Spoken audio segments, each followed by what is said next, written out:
Now come to third question of the exercise.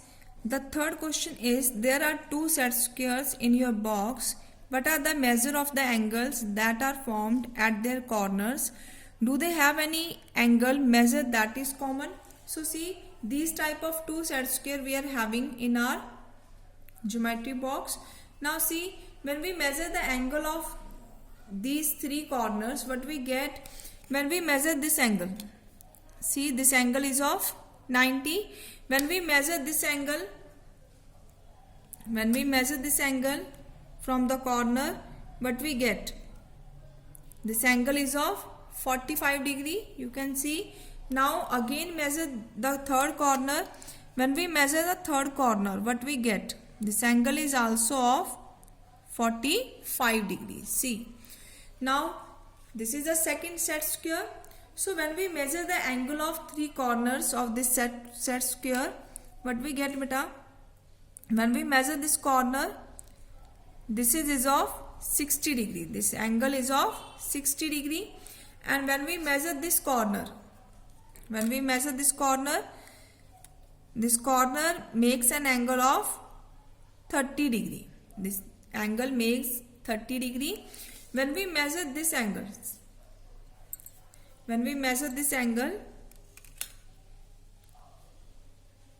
so what we get? This is of 90 degree. This angle is of 90 degree. So they ask, any angle is common between them. So see, there is a common angle is of 90 degree. This angle is common between two set square, the angle of 90 degree. This is the third sum. Now come to the fourth question. The fourth question is, study the diagram and L is perpendicular to line M. Is CE is equal to EG. Now see beta, we have to check CE. This one is CE and this one is EG. We have to check whether they are equal or not. See the measurements. Here we are having 1, 2. That means CE is 2 centimeter. Then we are having EG 1, 2. It's also 2 centimeter. So we can say implies CE is equal to EG. Now B part, does PE bisect CG? Does PE bisect CG? Recently we have proved CE is equal to EG. So obviously E is the midpoint of this line segment. So we can say PE bisect CG as CE is equal to EG. In other words, we can see E is midpoint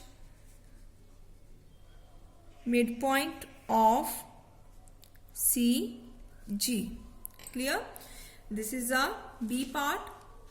Now come to C part. What they say, identify any two line segments for which PE perpendicular bisector. We have to check PE is perpendicular bisector. One line segment we are having CG. One we are having CG is a C part because PE bisect CG. Next we can take BH. Next we can take BH because this is the line segment BH. This portion is BH. Now how many parts? 1, 2, 3. It's also having 1, 2, 3. So PE bisect also BH. Clear? This is the C part. Now come to D part. In the D part we are having, are these true? We have to check the given parts are true or false. Now they said AC. This is the portion AC. AC greater than FG. Now AC is how much? First part of D. First part, they said AC greater than FG. AC greater than FG. AC is equal to how portion it having? 1, 2. So it is 2 centimeter. FG is equal to only one portion. It is 1 centimeter. Implies AC greater than FG. So it is true. Next question, second part, we are having CD is equal to GH. This is the portion CD is equal to GH. CD is also 1 centimeter and GH is also 1 centimeter. Implies we can say CD is equal to GH. Clear? Now next we are having BC less than EH. BC, this is the portion BC. BC is equal to, third part, BC is equal to 1 centimeter. EH having how many portions? 1, 2 and 3. 1, 2 and 3. So EH is equal to 3 centimeter, implies BC less than EH. So these three are true according to the given figure. This is the fourth sum of exercise 5.5.